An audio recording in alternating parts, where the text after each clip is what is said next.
Sebelum kita mulai, saya ada rapid test.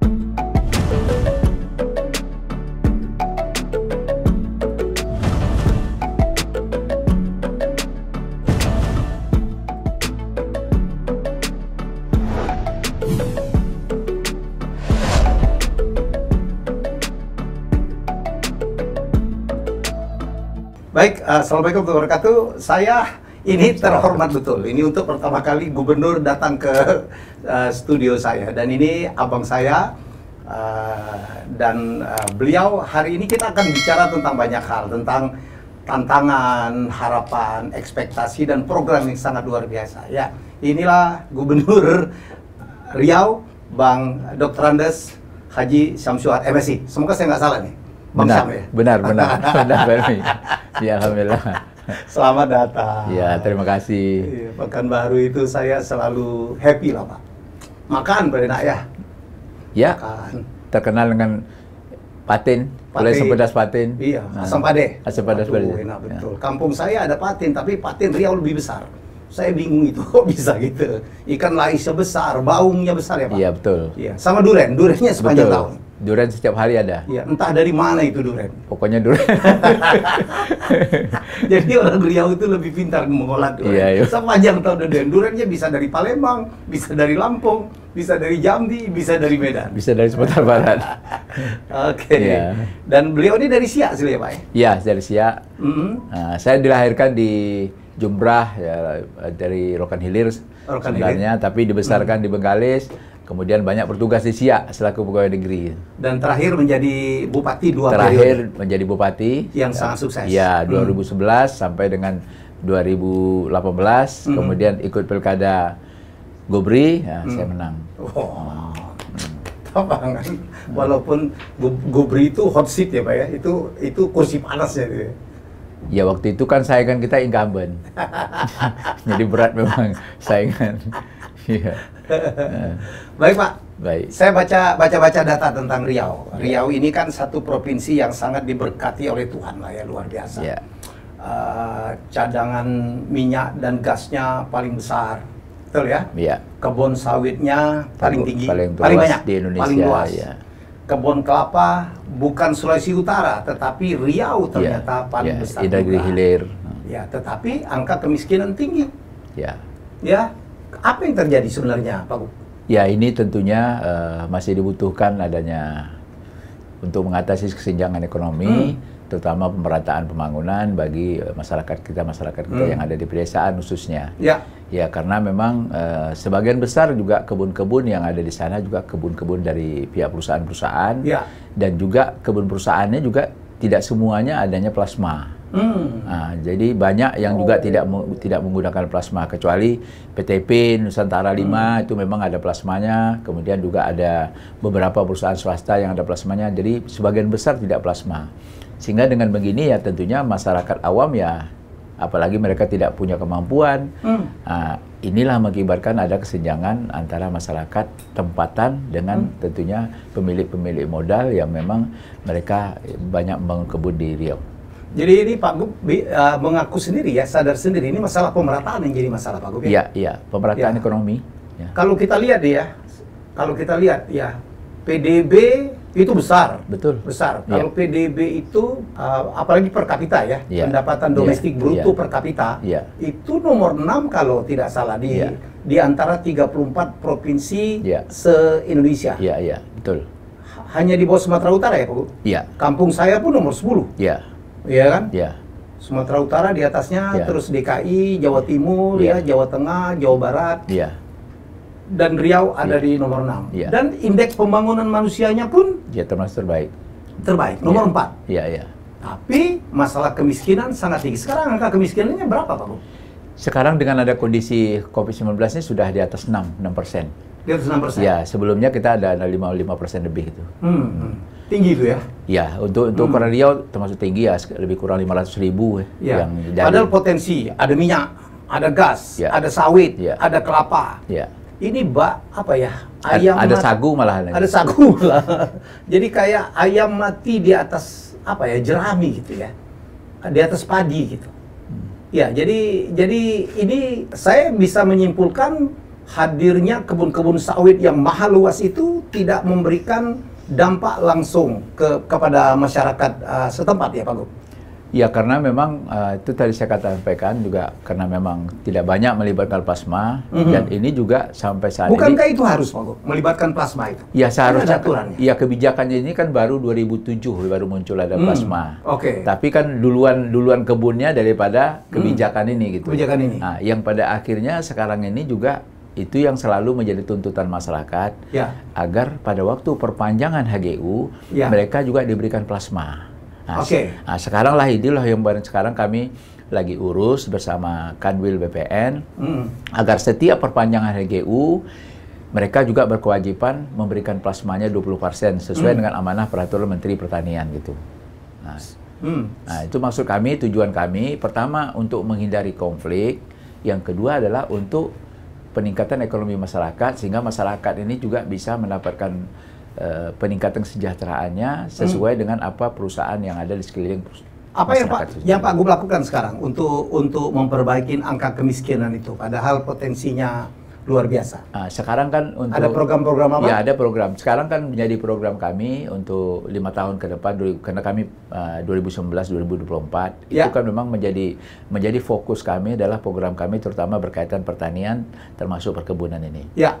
Pertanian ini memang karena kita tahu bahwa Riau itu sekarang masih kekurangan pangan khususnya padi gitu. Iya, saya dengar malah ngimpor dari dari tetangga dari kita. Mana ya? Dari tetangga kita ada Sumatera Barat, dari Sumatera Utara. Sumatera Utara gitu, dari Palembang juga. Ya kan bahkan sana ada beras Palembang gitu ya. Iya. Jadi ini juga tentunya kita sekarang meningkatkan produksi kita dengan berbagai macam usaha kita. Pertama memperbaiki irigasi, kemudian juga pola tanam, termasuk juga benih. Dan ini juga sekarang kita ingin meningkatkan dengan IP 200. Sebab banyak sekarang petani-petani kita di wilayah kita ini masih cara-cara kampung dulu, tanam semusim yang 6 bulan. Mereka tidak ada lagi tanaman sampai 2 kali gitu. Jadi sekali setahun aja? Sekali setahun, masih banyak sekali setahun gitu. Udah cukup tuh mereka. Jadi keberhasilan kami ini sebenarnya kemarin kemana kebetulan terpilih kemarin, karena SIA itu jadi contoh gitu.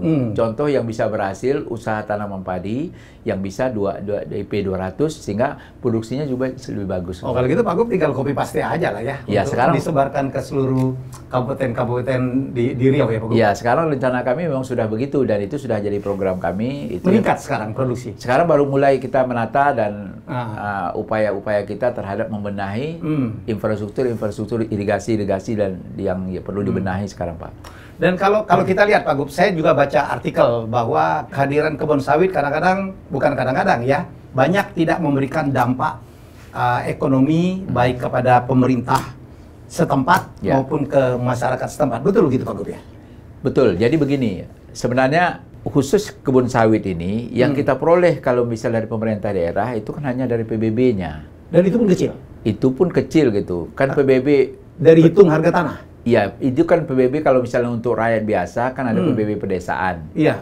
Kemudian ada juga PBB perkebunan. PBB perkebunan ini juga belum semua usaha perkebunan mereka juga dikenakan PBB karena diantaranya juga ada data kita ini ada sekitar 2.500.000 hektar kebun sawit di sana. Ilegal. Itu juga belum semuanya juga yang HGU. Kami sudah data dengan BPN baru sekitar 900.000 hektar yang punya izin HGU-nya. Jadi itu artinya saya baca data katanya banyak kebun ilegal juga. Masih banyak kebun-kebun yang ilegal seperti itu yang sekarang juga kami sedang inventarisasi. Ya, kami sedang tertibkan dan inventarisasi agar ini juga bisa kita pungut pajaknya baik pajak nasional maupun juga pajak PBB. Kalau PBB kan menjadi penghasilan daerah. Iya, daerah. Tapi ada yang PBB perkebunan juga ada bagi hasil dengan pusat gitu. Nah, kalau PBB perkebunan kan ada bagi hasil ke pusat juga. Apalagi Pak Bu? Nah, selain itu kan ini juga kan banyak pajak-pajak lain yang sebenarnya bisa kita peroleh dari situ. Karena itu sekarang kami sudah bekerja sama dengan Kanwil Pajak, kemudian juga dengan Kepala Kanwil BPN, termasuk juga pihak kepolisian, bagaimana kita bisa ke depan ini menginventarisasi ini sehingga nanti kita harapkan bisa meningkatkan pendapatan daerah dan sekaligus juga kami berupaya sekarang bagaimana mereka ini juga bisa mengajak masyarakat juga mendapatkan plasma di situ. Ya, jadi mengajak plasma. Ya. Ya, jadi itu yang selama ini kurang di Riau ya. Terus banyak kebun masih tidak terdaftar atau ilegal, sehingga pajaknya menjadi tidak terpungut dengan baik. Ya. Kalau lapangan kerja, ya, apakah cukup menyerap? Ya, kalau misalnya ini bisa terpenuhi nanti, tentunya kita harapkan nanti bisa ada lapangan pekerjaan juga untuk masyarakat kita. Tapi secara prakteknya kebun sawit yang besar itu tidak diperlukan tenaga kerja yang banyak, Pak Gub ya? Ada yang perlu tenaga kerja banyak, tapi juga ada tidak itu. Ada tidak? Ya, tetapi tenaga kerja ini juga kan ada juga tenaga kerja dari Riau sendiri, kan ada juga dari luar. Oke, ada yang dari luar. Ada juga dari luar, artinya mungkin sesuai dengan kompetensinya lah. Ya, tapi kan tidak, orang kebayang, saya kan pernah nyetir Pak Gub. Dari Jakarta, saya ke Pekanbaru, itu nyetir Pak Gub. Begitu masuk Riau itu sejauh mata memandang kebun sawit. Betul. Saya bilang alangkah makmurnya provinsi ini seharusnya gitu. Terutama untuk kesejahteraan rakyat. Ternyata tidak ya Pak Gub. Iya, ternyata tidak. Karena sepenuhnya itu yang sebagian besar itu milik perusahaan. Bukan milik rakyat gitu. Rakyat itu hanya sekian persen aja yang milik rakyat. Jadi itu yang menjadi dikit problem. Sekali. Ini yang dalam ekonomi kita sebut trickle down-nya tidak terlalu terjadi ya Pak Gub. Betul. Kalau di kampung saya di Sumsel itu banyak kebun raya Pak Gub. Masih bagus. Masih bagus gitu. Di sana masih bagus. Tiap minggu dia ganti handphone. Karena kebun raya, mulai dari kebun karet. Di Riau juga ada karet juga. Ada karet. Karet itu berubah sekarang jadi tanam sawit. Jadi tanam sawit. Tapi karet masih ada di Riau. Masih ada. Kan? Sumatera Utara juga banyak juga kebun-kebun nasional, kebun-kebun perusahaan gitu. Yang kalau perusahaan ya yang menikmati adalah pemilik perusahaan ya Pak. Gitu ya. Betul. Banyak perusahaan yang memiliki daripada. Oke, dan kritik atau yang paling keras itu adalah masalah dampak kebun sawit terhadap lingkungan. Pak Gub barangkali bisa menerangkan apa sih dampaknya terhadap lingkungan? Jadi begini, ini kan Riau ini kan ada 10 juta hektar lebih ya. 10 juta hektar itu berkenaan dengan luas lahannya. Dari 10 juta itu 9 juta itu adalah daratan. Nah, 1 juta lebih itu kan lautan Riau itu. Dari luas 9 juta itu 54% itu gambut. Gambut, ya. Jadi gambut yang terluas itu di Sumatera itu adalah Riau. Nah, karena itu tentunya ini kan dilema yang dihadapi. Kenapa? Karena dulu-dulunya ini juga banyaknya perkebunan sawit, termasuk juga di sana bukan hanya perkebunan sawit, ada hutan tanam industri juga, karena di sana juga ada 2 pabrik pulp and paper, yaitu hutan Riau Andalan Pulp and Paper, RPP, dengan Indah Kiat, IKPP itu. Nah, ini kan juga mereka kan berusaha di sana, di atas lahan gambut itu. Nah, namun demikian, tadi saya katakan tadi, Pak Helmi sampaikan juga ada kebun-kebun ilegal ini. Kebun-kebun ilegal ini selalu juga menggunakan masyarakat dengan usaha cara membakar itu. Bakar hutan. Mungkin masyarakat ini diupah, terus dikerjakan, langsung dibakar. Nah, terus nanti habis itu biasanya udah sawit pun tumbuh gitu. Nah, inilah yang banyak kejadian-kejadian seperti itu, dan sebenarnya juga ada kejadian ini memang ada orang mungkin oknum yang membiayai. Nah, tapi juga ada juga masyarakat sendiri dengan usaha dia untuk meningkatkan ekonomi dia dengan keterbatasan dari segi peralatan, ya sehingga dengan cara yang mudah seperti itu. Nah, ini kalau sudah terbakar sedikit saja, karena pada musim kering seperti musim sekarang ini, nah, itu kan langsung mudah terbakar dan bisa cepat luas kalau tidak ditangani segera gitu. Sekarang ini Pak Gub lagi harap cemas ya? Kalau sekarang Agustus sudah masuk. Ya, kalau sekarang ini Pak Helmi memang kami sekarang kan Riau ini kan ada 2 tantangan. Ada 2 tugas berat. Pertama tugas berat kami kemarin sebelum ada COVID, kami bulan Februari, termasuk kemarin Riau itu paling cepat. Mulai Februari kemarin, pertengahan Februari, kami sudah menetapkan siaga darurat untuk menghindari kebakaran yang hebat pada tahun 2019 yang lalu. Sampai 31 Oktober kita sudah menetapkan 1 siaga darurat. Maksudnya agar kita bisa melakukan pencegahan secara dini, sekaligus juga dapat menangani kebakaran hutan lahan. Alhamdulillah sekarang sampai saat ini baru 1.400 hektar lebih gitu. Kalau dibandingkan tahun lalu sampai 3.000 lebih.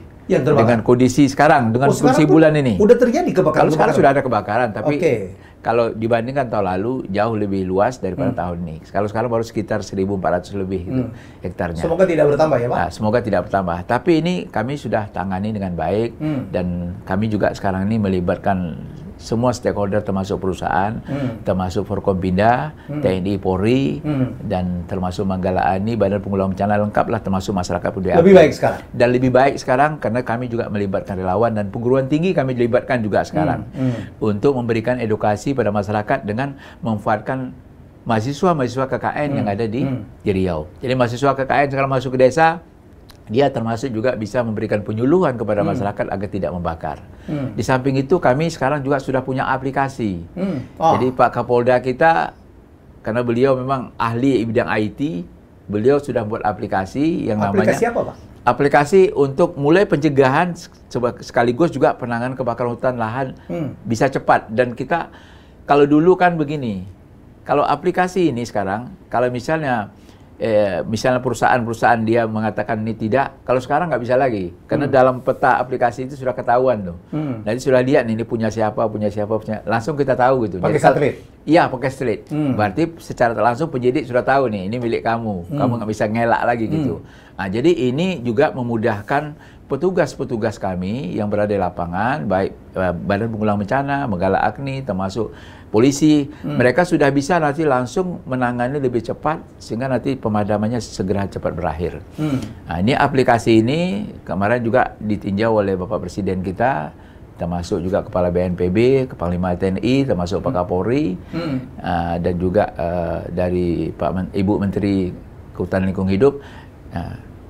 Akhirnya ini diperintah oleh Bapak Presiden agar dashboard kami ini dibuat contoh nasional, sehingga provinsi-provinsi lain sudah menggunakan dashboard lancang kuning, tapi ditambah dashboard lancang kuning. Ya, dashboard lancang kuning ditambah dengan dashboard lancang kuning Nusantara. Nah, supaya ini bisa dimanfaatkan untuk memudahkan lah untuk Riau dalam rangka penanganan kebakaran. Bagi kami tentunya itu kebanggaan ya, sehingga ini juga mudah-mudahan nanti bisa kami dapat menangani kebakaran hutan lahan. Sebab bagaimanapun Pak Elmi, Riau ini sekarang kami ini sekarang kan dibebankan dua tugas. Pertama tugas bagaimana menangani COVID-19, kemudian juga menangani agar tidak terjadi kebakaran hutan dan lahan yang hebat. Sebab kalau hebat Pak Helmi kebakaran hutannya, yang kami khawatirkan bukan hanya 1.400 tadi, bencana asap yang kami khawatirkan. Dan sebab dampak ekonomi juga luar biasa. Dampak ekonominya luar biasa. Dan dikomplain tetangga. Dikomplain negara tetangga itu yang menjadi heboh secara nasional dan internasional. Padahal yang punya juga negara tetangga sebagian kebun. Tahun kemarin itu sempat ketahuan.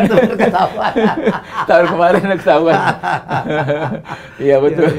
Nah, itulah makanya Riau itu jadi sorotan karena Riau itu pengaruh tetangga. Makanya kami juga selalu bicara ini juga dengan teman-teman kami, Gubernur Jambi dan Gubernur Sumatera Selatan. Sebab yang selalu nih Pak Helmi, kampung Pak Helmi ini, kadang-kadang kami bisa mengendalikan asap. Tapi asapnya datang dari Jambi, datang dari Sumatera Selatan kan nggak bisa ditutup lagi.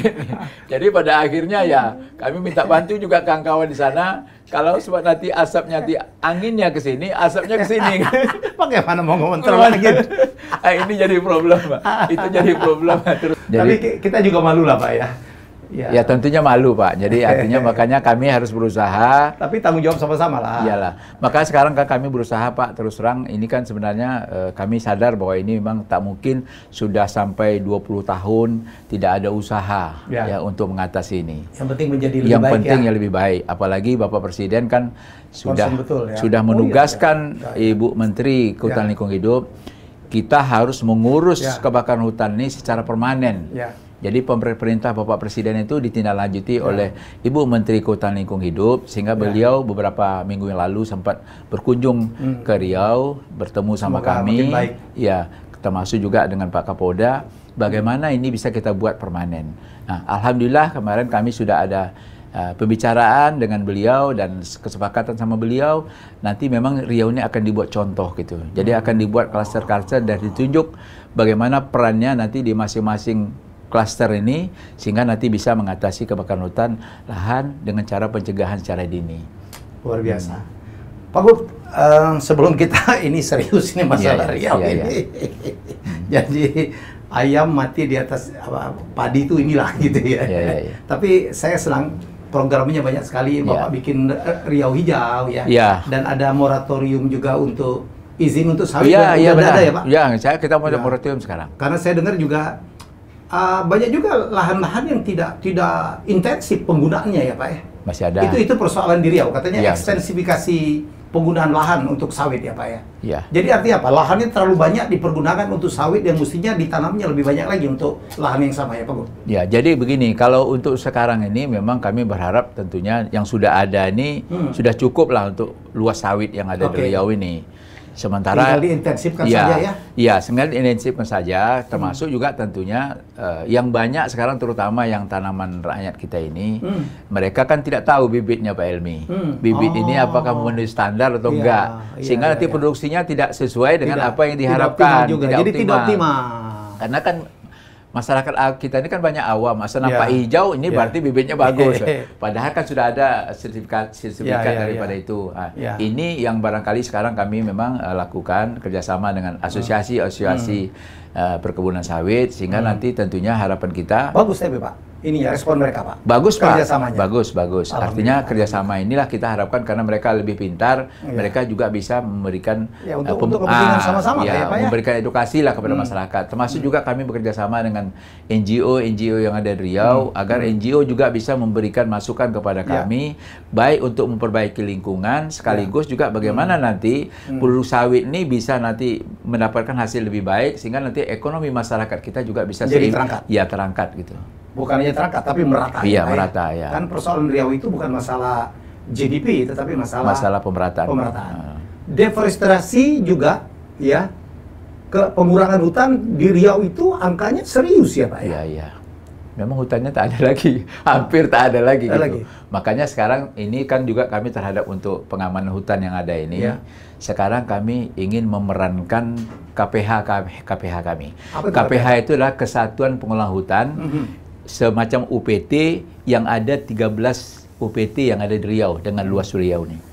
Sekarang kami sudah mendapat persetujuan dari Menteri Kehutanan dan Lingkungan Hidup bagaimana memerankan KPH ini yang istilahnya kami sebutkan sekarang tapak itu, tapak. Mereka ini sekarang kami berikan ruang geraknya sekaligus juga kita berikan sekarang kewenangan mereka. Untuk sementara ini kami siapkan pergubnya, peraturan gubernur gitu. Nanti ke depan kami sudah sepakat sama DPRD, nanti akan kita usulkan perda itu. Tapi untuk mengatasi ini, karena kita perlu cepat, kita buat peraturan gubernur dulu.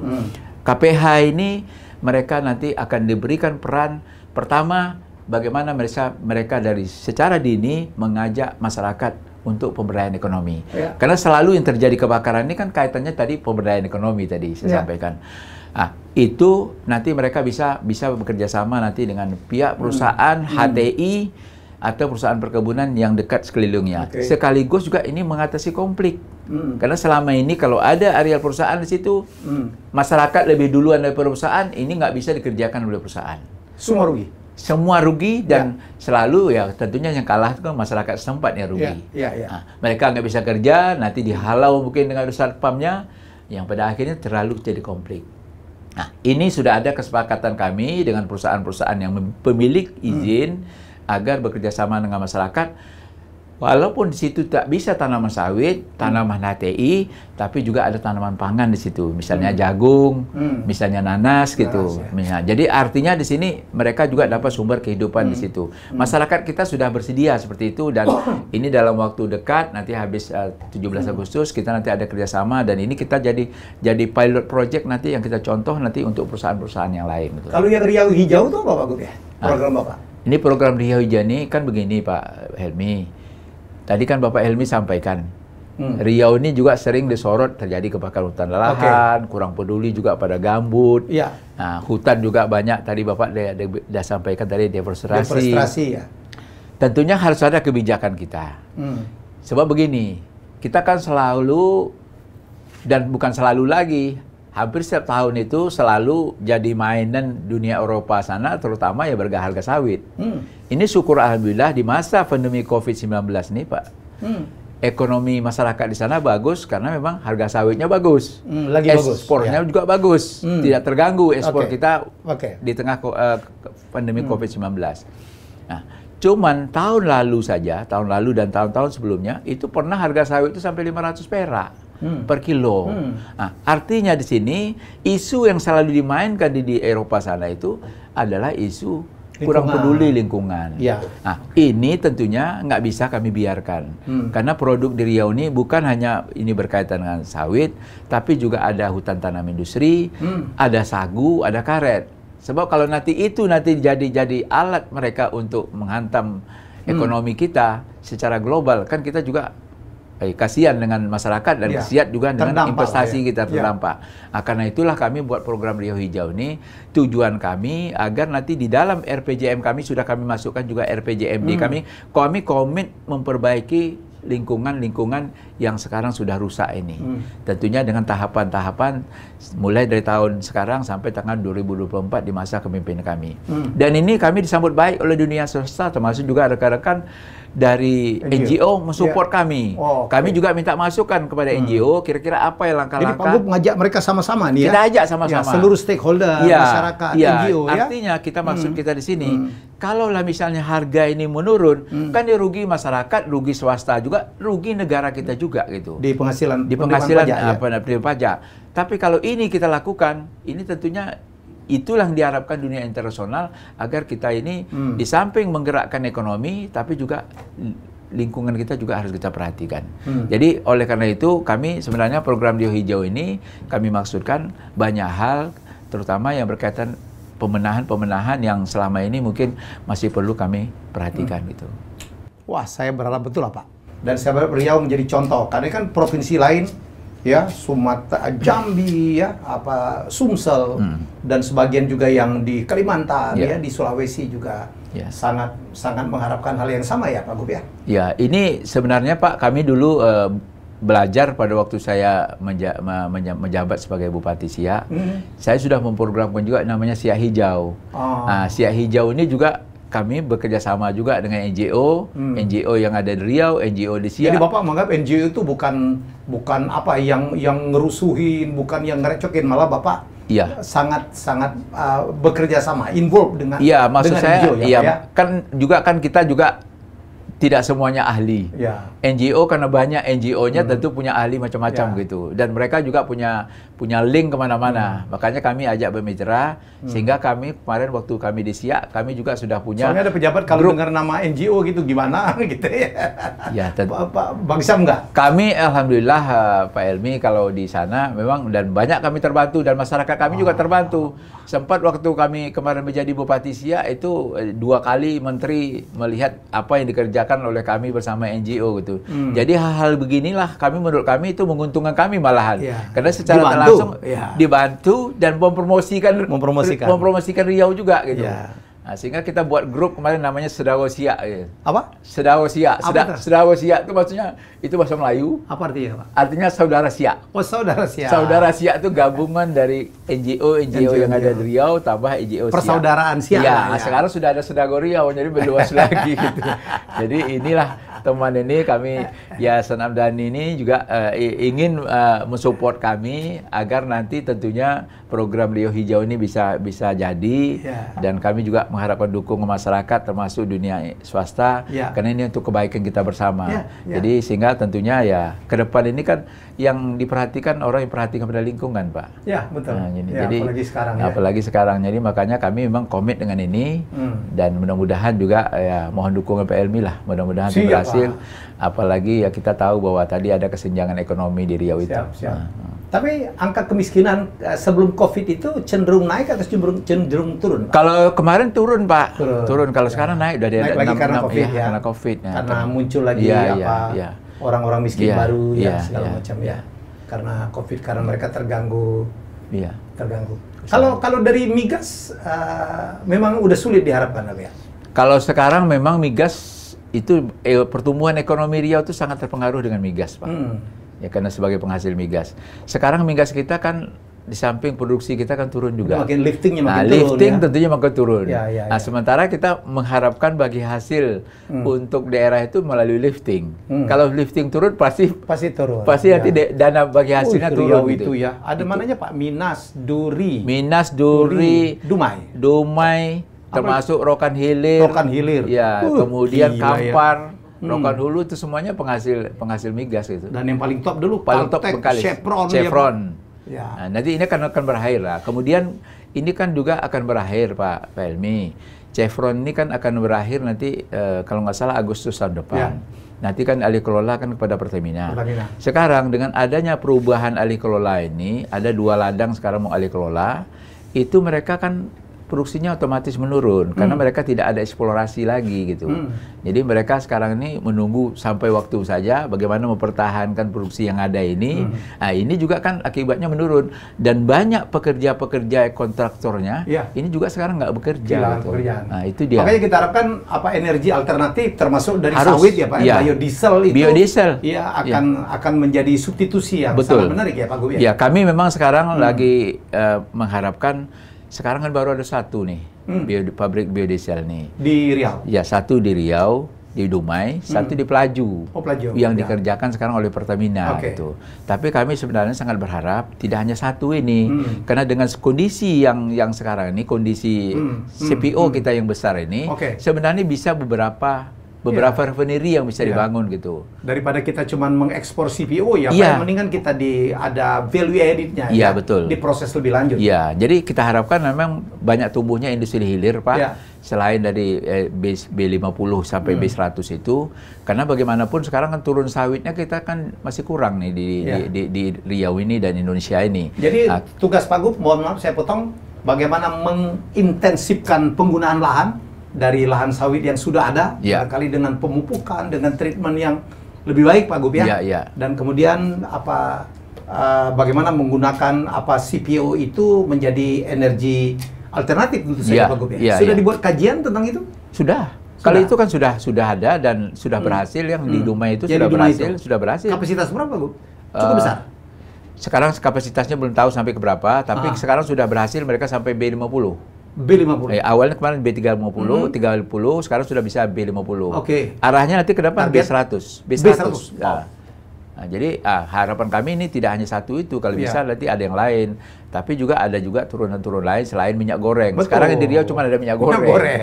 Padahal kan, masih CPO banyak, itu bisa 30 lebih gitu. Bikin sabun, bisa macam-macam ya Pak? Iya, harapan kami seperti itu.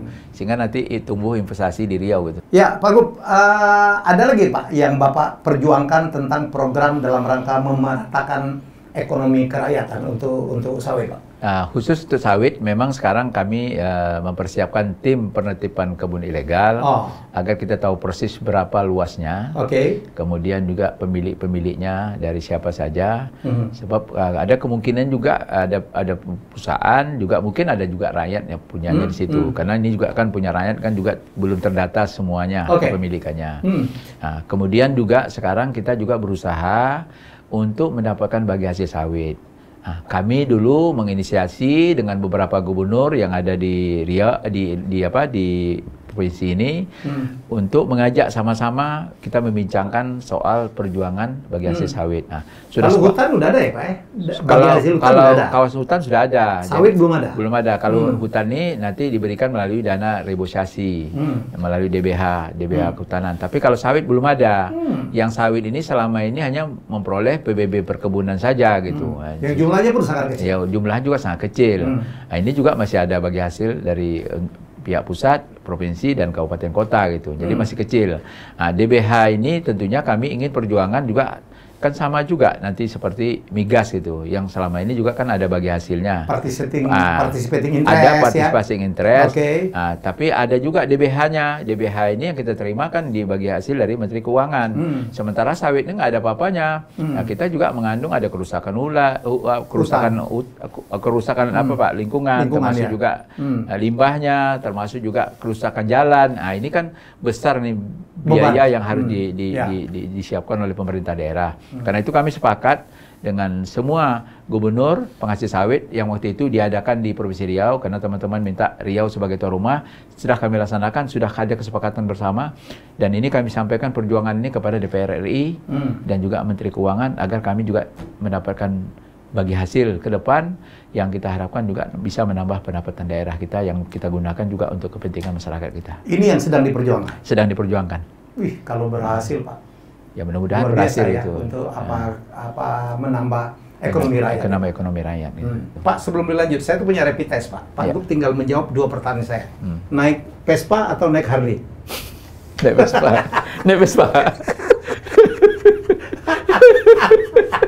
Pak Gub ini... Harley saya dulu pernah ditawarkan. Dulu waktu saya jadi bupati. Kalau gubernur tuh naik Harley loh Pak, ya. Bupati naik Harley. Dulu kan waktu saya jadi bupati, ada rombongan dulu oleh Pak Kapolda, Kapolda sebelumnya, rombongan pakai Harley gitu. Terus kawan-kawannya dari Pekanbaru tuh ditawarinya, Pak, Bapak Harley lah. Saya bilang nggak imbang sama saya. Saya udah terbiasa naik Vespa. Jadi Pak Gub itu pecinta Vespa? Vespa ya. Jadi ini saya cerita lah juga Vespa. Mungkin nanti Pak Helmi tertarik. Jangan serius sawit terus lah Pak. Kita ngomong Vespa. Jadi Vespa ini begini ceritanya Pak. Ya. Saya dulu kan kuliah di APDN. APDN yang di Pekanbaru. Ya. Saya dulu punya Vespa. Waktu itu kan Vespa tahun berapa Pak? Piaggio ya? Iya, Piaggio tapi... Yang di belakangnya kayak telur itu Pak? Iya. Tapi ini masih... Kan ada PS, ada PX ya. PX? Saya masih PS tuh. Ada PS tuh masih rendah harganya daripada PX. PX lebih tinggi harganya. Terus? Nah, jadi waktu itu kan saya punya punya Vespa. Terus saya tamat belajar, tamat di APDN. Tamat belajar APDN, saya menikah. Terus mau nikah, uang nggak ada.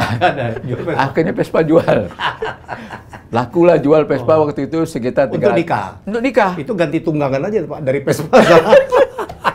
Terus dibeli oleh kawan saya. Kawan saya itu Muhtar, dia orang Tembilahan juga gitu. Di satu APDN juga angkatan sama saya, angkatan 11. Nah, terus dijual dia. Sudah itu, saya setelah saya jadi bupati ini, ada keluarga kawan saya itu nikah di Tembilahan itu. Saya pergi ke Tembilahan. Pas saya tanya, Vespa dulu di mana? Ada bang, sama saya bang.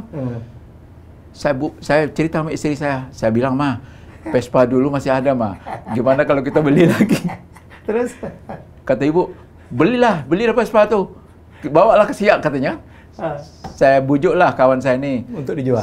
Untuk jual lah, kasih sama saya ini. Vespa ini bersejarah bagi saya, dia bilang. Karena dari Vespa ini saya bisa nikah sama istri saya. Karena saya duit tidak ada. 600.000 aja waktu itu jualnya. Untuk biaya nikah saya itu. Nah sudah itu, teman ini setujulah dia. Nah, akhirnya, iyalah bang, dimanggil saya abang, kan memang tua saya lagi, iyalah kasih abang. Nah, itulah Vespa itu sekarang kami bawa ke Pekanbaru. Masih dinaikin sekarang? Masih bisa hidup. Tahun berapa ya Pak Vespa? Waduh, 80-an? 70-an? Iya, 80-an. Saya waktu kuliah itulah saya beli itu. Aku begitu saya tanya Vespa, memorinya langsung kembali terlontar ke masa lalu. Vespa punya nostalgia yang sangat banyak itu, terutama ya sama istri saya gitu, sama teman-teman saya juga. Ya, terima kasih. Masih dipakai sekarang? Masih dipakai, dia masih hidup lah. Cinta betul loh. Suara yang teng. Iya. Udah banyak sekarang pecinta Vespa itu juga teman-teman. Gara-gara Pak Gub. Iya. Biasanya kalau gubernurnya pakai Vespa, yang lain kepala dinas ikut Vespa. Ya keikutannya. Termasuk kepala dinas yang ini, Pak. Ini bentar lagi ini. Ya, nanti dikasih aja Vespanya. Ya, terima kasih. Oke. Kalau makanan Bapak suka apa yang makanan Riau? Kan enak sekali, Pak. Sebetulnya sempedas itu sama saya suka saya gitu. Wah, sempade. Makanya kalau itu. Iya, kalau ibu ya ada tahu lah hobi saya itu. Pokoknya sempedas itu jarang tidak ada lah gitu. Tempoyak makan tempoyak? Tempoyak nggak makan saya. Nggak makan? Nggak suka durian? Nggak suka durian, tapi kena dibatasi, kena hipertensi. Dulu suka saya, tapi sekarang kena hipertensi saya ngatasi. Kali ibu jelas suka durian. Karena Riau itu bagi saya sebuah provinsi yang sangat membanggakan. Ya. Saya tadi sebelum Pak Gub datang, saya baca sejarahnya, luar biasa. Ya, betul. Ya, ini kan adalah sebuah kerajaan Melayu yang sangat besar ya Pak. Ya, ada beberapa kerajaan Melayu yang ada di sana. Kerajaan Siak, Kerajaan Indragiri, Kerajaan Pelalawan ya. Dan dulu Siak itu yang paling besar ya Pak? Iya, Siak paling besar. Yang wilayahnya itu sampai ke Jambi, sampai ke Melaka ya. Sampai ke Johor ya, ke Melaka, ke Johor ya. Sampai ke juga ke Asahan ya. Asahan ya, mulai dari Utara. Aceh Tamiang, sebagian juga di wilayah Sumatera Utara, sampai ke Kalimantan. Kalimantan. Dan perjuangannya juga luar biasa ya, Pak. Sambas, Pak. Kalau Kalimantan itu Sambas. Sambas ya. Ya. Terus apa? Masuk Portugis, masuk Belanda, masuk Inggris, masuk Jepang. Semuanya mengejar minyak tuh pastinya, Pak ya. Ya, luar biasa. Karena memang dulu penghasil minyak pertama itu memang di sana gitu. Ya. Dan saya melihat sumur pertama yang ada di Minas itu 1943 itu masih Sultan Siak mengizinkan. Sultan Siak. Ya, belum merdeka waktu itu. Belum merdeka. Ada sumurnya di situ. Masih ada? Masih ada. Ya. Sumur pertama itu. Pak, gue pernah dengar sejarah dari mana asal kata Riau nggak, Pak? Itu memang asal kata Riau. Kalau dulu katanya ada berapa versi nih? Dulu kan katanya Riuh gitu, Riuh. Tapi Riuh ini saya nggak tahu juga. Riuh itu gaduh. Kalau Riuh itu kan gaduh biasa kita. Tapi nggak tahu juga saya Riau itu kan tak pernah gaduh. Iya. Tapi kenapa jadi Riau gitu? Karena mungkin banyak diperbutkan, Pak. Mungkin juga. Karena waktu itu kan Riau ini kan masih di bawah Sumatera Timur ya. Masih bergabung Sumatera Barat. Sumatera Timur, Sumatera Tengah? Sumatera Timur. Timur. Udah itu mencah ke tengah ya? Iya. Tengah itu mencah lagi jadi Jambi, jadi Sumbar, jadi Riau. Riau, Pemekaran. Saya yang menarik nih, Pak, karena dulu Portugis sempat masuk. Jadi Riau itu berasal dari kata Rio. Atau kalau orang Portugis itu nyebutnya Rio, kayak Rio de Janeiro, Rio de Grande, itu artinya sungai, Pak. Karena Riau itu sangat terkenal dengan sungai, ya kan? Sungai Banyak Kampar, sungai Kampar, Siak, sungai Indragiri ya. Sungai Rokan. Sungai Kuantan. Banyak sekali sungainya. Ya, ingat sungai, saya ingat yang hanya di dunia hanya ada dua, yaitu apa tuh, Pak? Bono ya. Bono itu Pak Gup tolong terangin. Kalau saya Bono udah tahu, Pak. Ini orang tidak banyak tahu Bono itu apa, Pak? Bono ini adalah gelombang pasang yang pada waktu itu adalah pasangnya besar. Yang berada di kalau di Riau itu ada dua kejadian Bono itu. Di Kampar? Ada di Sungai Kampar, ada di Sungai Rokan. Nah, tapi kebiasaan orang kampung kami itu mengatakan kalau yang di Rokan Hilir itu adalah itu Bono Betino. Bono Betino itu Bono perempuan. Nah, kalau yang di Kampar ini kalau orang kampung kami itu mengatakan itu Bono jantan. Bono jantan itu besar. Nah, jadi artinya kalau yang di Rohil itu bononya tidak begitu besar. Tapi kalau bono di Sungai Kampar yang daerah Pelalawan itu bononya cukup besar. Jadi bono ini muncul apabila terjadi air pasang masuk ke hulu sungai. Tapi waktu itu adalah pasang besar namanya. Pasang besar itulah baru ada bono yang besar itu. Nah, ini bisa main surfing gitu. Surfing. Ya. Bayangin, orang biasanya kalau surfing itu ingatnya kan di laut ya, Pak ya? Di pantai. Pantai laut. Ini di tengah sungai. Di sungai. Saya ingat betul, saya waktu Pak Rusli Zainal pada saat meminta saya untuk membuat acara opening closing Pon Riau 2012. Dia bilang, "Adinda, harus ada Bono." Apa itu Bono? Bayangin saya, Bono itu kan penyanyi U2 itu, Pak. Ternyata Bono itu adalah ya kita bikinlah dulu, Pak, gelombang itu yang luar biasa. Dan katanya banyak turis yang datang untuk mencoba itu ya, Pak. Ya, sudah ada turis-turis dari luar juga yang mencoba itu dan mereka senang sekali. Nah, cuman sekarang kami lagi mempersiapkan infrastruktur jalan terutama menuju ke sana itu. Dan sekarang juga kami ke depan kami mempersiapkan juga nanti ada pelabuhan sehingga nanti bisa dekat melalui Johor bisa ke sana. Dan itu sekarang dalam rangka perencanaan kami yang kami sedang persiapkan. Ya, itu yang saya mau tanya, Pak. Bagaimana Pak Gup memandang pariwisata sebagai juga objek pendatang devisa atau penghasilan bagi masyarakat di Riau, Pak? Sangat menarik untuk di Riau. Jadi di Riau itu pariwisatanya bisa wisata alam. Selain Bono tadi juga banyak wisata-wisata alam kita, termasuk wisata daerah hutan. Kawasan-kawasan hutan kita, termasuk Taman Nasional juga di sana. Taman Nasional ada berapa ya, Pak? Ada Taman Nasional di sana, ada Taman Nasional ada 4 atau 3 ya. Kemudian ada Taman Nasional Zamrud yang di situ juga ada danaunya. Kemudian juga ada Taman Nasional Tasionilo. Ada sejarah juga, saya lupa ya, Muratakus ya, Pak ya.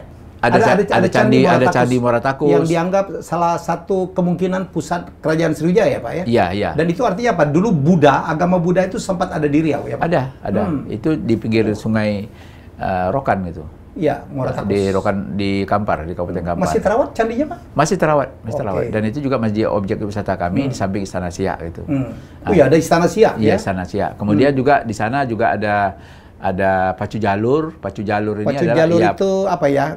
Kalau di Palembang namanya bidar ya Pak ya? Ya. Lomba perahu tradisional. Lomba perahu tradisional dan panjang jalurnya bisa sampai 50 orang. Ya. Nah, ini pacu jalurnya juga kegiatan budaya dan ini masih zaman belum merdeka lagi sudah ada pacu jalur itu. Pacu jalur. Iya, pacu jalur itu. Dan pacu jalur ini kan bagian budaya nih sebenarnya. Bagaimana orang nanti membuat jalur mulai dari hutan, kemudian tarik sampai ke sungai, nanti adakan pertandingan gitu. Itu dari satu pohon utuh kalau nggak salah. Dari satu pohon utuh. Wow, tidak. Pacu jalur. Jalur itu adalah perahu. Perahu. Pak terangkan, nggak banyak orang tahu. Riau itu kan bumi lancang kuning. Iya. Ya, lancang kuning itu apa sih Pak? Ya. Lancang kuning itu Pak Helmi dulu ceritanya semacam perahu juga. Ya. Ya. Kalau cerita masa lalu itu lancang kuning itu adalah katanya kan ada kejadian dulu pada waktu perahu dibuat, kemudian bagaimana perahu itu mau diturunkan ke laut, itu dulu mesti digalang oleh wanita hamil gitu. Oh iya? Nah, jadi itu dalam cerita seperti itu. Jadi wanita hamil itulah yang menggalangnya baru bisa turun ke laut. Kalau itu nggak mau dia turun ke laut gitu. Oh, dikorbankan Pak? Sepertinya dikorbankan dan dia juga jadi landasan gitu. Tapi kalau dalam ceritanya nggak sampai meninggal lah dia gitu, tapi baru bisa perahunya itu turun ke laut gitu. Sehingga itu dikatakan lancang kuning berlayar malam itu. Lancang kuning. Nah, itu dia. Kalau lancang benar. Lagu yang sangat luar biasa. Dan Riau, Indonesia harus berhutang kepada Riau karena bahasa Melayu ya Pak. Iya, bahasa Melayu. Pusat bahasa Melayu yang menjadi lingua franca, menjadi cikal bakal bahasa Indonesia. Sekarang pantun lagi kami perjuangan Pak. Jadi pantun sekarang kami perjuangan, sekarang sudah di UNESCO. Kalau sudah kami dapat informasi ini jadi heritage, termasuk heritage tak benda ya. Dan ini diperjuangkan oleh Provinsi Kepulauan Riau dan juga Provinsi Riau. Jadi mohon doa lah semoga pantun ini juga nanti masuk UNESCO gitu. Nah sekarang kami juga memperjuangkan Istana Siak dengan Candi Muaratakus, mudah-mudahan juga masuk list UNESCO juga gitu. Ya Pak Gub, saya senang sekali Pak Gub cerita banyak gitu. Ya, saya berdoa kapan saya ke Pekanbaru ini. Ya, kami senang sekali lah. Pengen makan durian. Udah lama Pak Helmi ini. Kalau dulu bulan PON itu kan 2012. 2012. Sejak itu mungkin ada lagi ya? Ada 2-3 kali. Oh, ada ya? Ada 2-3 kali. Ada teman saya punya properti di sana gitu. Dan saya pernah berapa kali kan karena rumah mertua saya ada di Jalan Setiabudi Pekanbaru. Oh, masih ada ya? Sekarang siapa keluarga? Masih ada kakak saya salah satu di sana. Alhamdulillah. Saya diajak ke Rumbai Alamak, luar biasa itu. Kalau di Palembang ada Pelajo ya, Sungai Grong. Jadi seperti itulah. Jadi sekarang udah ada tol nih Pak Helmi. Jadi Pak Helmi nanti kalau mau Dumai, 1 jam setengah aja udah sampai ke Dumai. Ke Dumai ya? Ya, sekarang tol kita dibangun oleh Bapak Presiden. Tol dari Dumai, dari Pekanbaru ke Dumai, 130 kilo. Ini sekarang sudah dibangun, tol dari Pekanbaru menuju ke Sumbar. Kemudian tol juga dari Pekanbaru menuju Rengat dan Jambi gitu. Oke. Nah, untuk lintas Sumatera. Bang Sam, closing statement apa yang Bapak ingin sampaikan? Ya, pertama tentunya program hijau ini adalah bagian program kami. Karena kami juga ingin tentunya di samping kita membangun daerah, tentunya kita juga harus memperhatikan wawasan lingkungan. Ya, kami tentu komit dengan itu karena ini juga menyangkut dengan ekonomi kita yang ada di Riau. Kami juga berharap mudah-mudahan juga kiranya ada regulasi juga didukung oleh pemerintah pusat, terutama bagaimana mendukung kebijakan terhadap menyelesaikan yang berkenaan masalah-masalah kebun-kebun ilegal ini. Karena ini juga nggak bisa nanti hanya pemerintah provinsi saja bagaimana menertibkan ini, karena memang masih ada regulasi juga yang dibutuhkan dukungan dari pemerintah pusat. Kami harapkan mudah-mudahan kalau ini bisa kita selesaikan dengan baik, ini kita juga pertama bisa meningkatkan ekonomi masyarakat. Yang kedua juga kita akan mengurangi konflik. Karena selama ini juga ada tanah-tanah adat, tanah-tanah nenek mama yang masuk ke dalam HGU, sementara mereka tidak dapat ruang untuk mendapatkan plasma dari situ. Kami juga ingin tentunya konflik ini berakhir. Kami ingin juga masyarakat kami bisa sejahtera. Karena itulah tentunya mudah-mudahan ke depan ada kebijakan pemerintah pusat terutama untuk membuat regulasi ini agar persoalan ini bisa kita selesaikan dengan baik. Sehingga nanti kita harapkan ekonomi Riau maju, ekonomi Indonesia tentunya maju, sekaligus juga kita bisa mensejahterakan masyarakat dan kita juga tetap memperhatikan lingkungan karena itu adalah bagian dari kehidupan kita. Baik, Pak Sam, Pak Gub, saya doakan Bapak tetap sehat. Amin, amin, amin. Tetap bisa memimpin Riau ya dalam rangka menjadi provinsi yang makin maju, Ya, mengurangi angka kemiskinan. Itu yang paling penting target Terima kasih, Bapak. Karena potensinya ya, cukup luar biasa. Ya, semoga Bapak diberikan semuanya. Ya. Amin, amin, Ya, konsentrasi, strategi dan tim yang sangat kuat. Amin. Itu dalam rangka mengoptimalkan potensi Riau. Terima Itulah wawancara saya. Semoga Anda mendapatkan gambaran ya bahwa kemarin saya wawancara dengan Pak Ganjar. Saya memberikan tempat juga kepada para pemimpin gitu untuk dalam rangka sharing dan bisa menjadi bahan inspirasi bagi siapapun dan termasuk daerah-daerah lain. Kita jumpa lagi dengan tamu saya selanjutnya. Bye-bye. Terima kasih Pak. Assalamualaikum.